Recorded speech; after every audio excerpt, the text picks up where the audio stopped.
الحمد للہ رب العالمین الصلاۃ والسلام علی خاتم النبیین وعلی آلہ وصحبہ اجمعین اما بعد فاعوذ باللہ من الشیطان الرجیم بسم اللہ الرحمن الرحیم قال اللہ تعالی فی سورۃ النساء ألم تر إلى الذين أوتوا نصيبا من الكتاب يؤمنون بالجبت والطاغوت ويقولون للذين كفروا هؤلاء أهدى من الذين آمنوا سبيلا۔ ترجمہ: بھلا تم نے ان لوگوں کو نہیں دیکھا جن کو کتاب سے حصہ دیا گیا ہے کہ بتوں اور شیطان کو مانتے ہیں اور کفار کے بارے میں کہتے ہیں کہ یہ لوگ مومنوں کی نسبت سیدھے راستے پر ہیں۔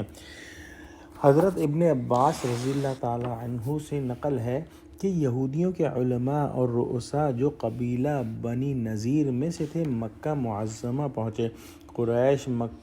قریش مکہ نے آپس میں کہا کہ یہ لوگ علماء یہود ہیں، پہلی کتابوں کا بھی علم رکھتے ہیں، ان سے دریافت کرو کہ ہمارا دین بہتر ہے یا محمد صلی اللہ علیہ وسلم کا دین بہتر ہے۔ چنانچہ انہوں نے علماء یہود سے دریافت کیا۔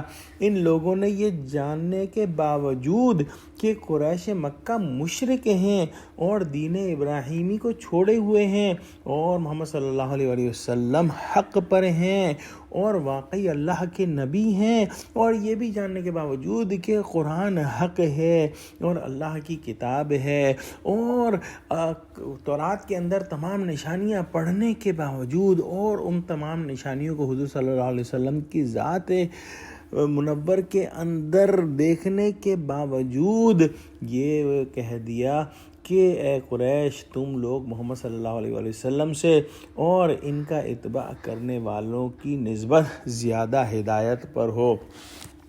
اس پر اللہ سبحانہ وتعالیٰ نے یہ آیتیں نازل فرمائیں۔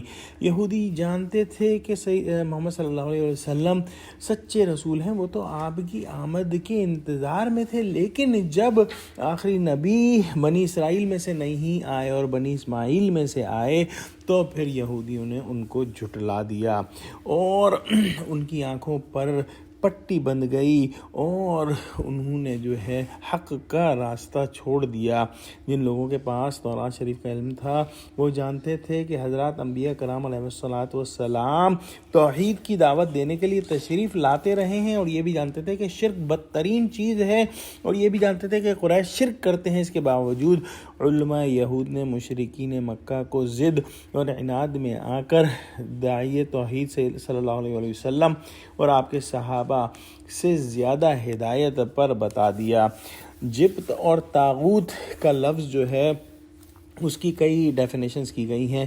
ایک رائے یہ ہے کہ جبت ایک بت کا نام تھا، اس کے بعد ہر وہ باطل معبود جو کہ گڑا جائے اس کے لیے جبت کا لفظ استعمال ہونے لگا، اور طاغوت ہر باطل چیز کو کہا جاتا ہے۔ لہٰذا یہودیوں نے اپنی شرارت نفس کے تقاضوں کی بدولت جہالت اختیار کر لی اور اہل شرک کو ہدایت پر بتا دیا، اور اس طرح وہ بتوں پر اور شیطان پر ایمان لے آئے۔ اگلی آیت میں ارشاد فرمایا اولئک الذین لعنہم اللہ ومن یلعن اللہ فلن تجد لہ نصیرا۔ ترجمہ: یہی لوگ ہیں جن پر خدا نے لعنت کی ہے، اور جس پر خدا لعنت کرے تو تم اس کا کسی کو مددگار نہ پاؤ گے۔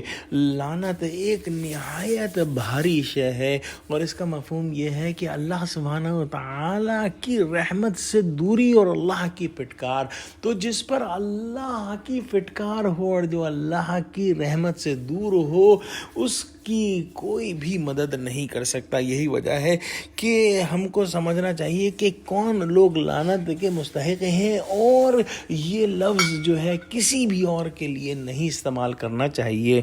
ان لوگوں کے علاوہ احادیث میں آیا ہے کہ شراب سے متعلق لوگوں پر لعنت ہے، مسلمانوں کو نقصان پہنچانے والوں اور ان سے مکاری کرنے والوں پر لعنت ہے، تقدیر کو جھٹلانے والوں پر لعنت ہے، عورتوں کا قبروں پہ جانا اور وہاں چراغ جلانا لعنت ہے، سود، شوہر کی نافرمانی اور صحابہ کو برا بھلا کہنا لعنت ہے، وغیرہ وغیرہ۔ دعا کرتے ہیں کہ اللہ ہم کو قرآن کا فہم عطا فرمائے۔ آمین۔ وآخر دعوانا الحمد للہ رب العالمین۔ السلام علیکم ورحمۃ اللہ وبرکاتہ۔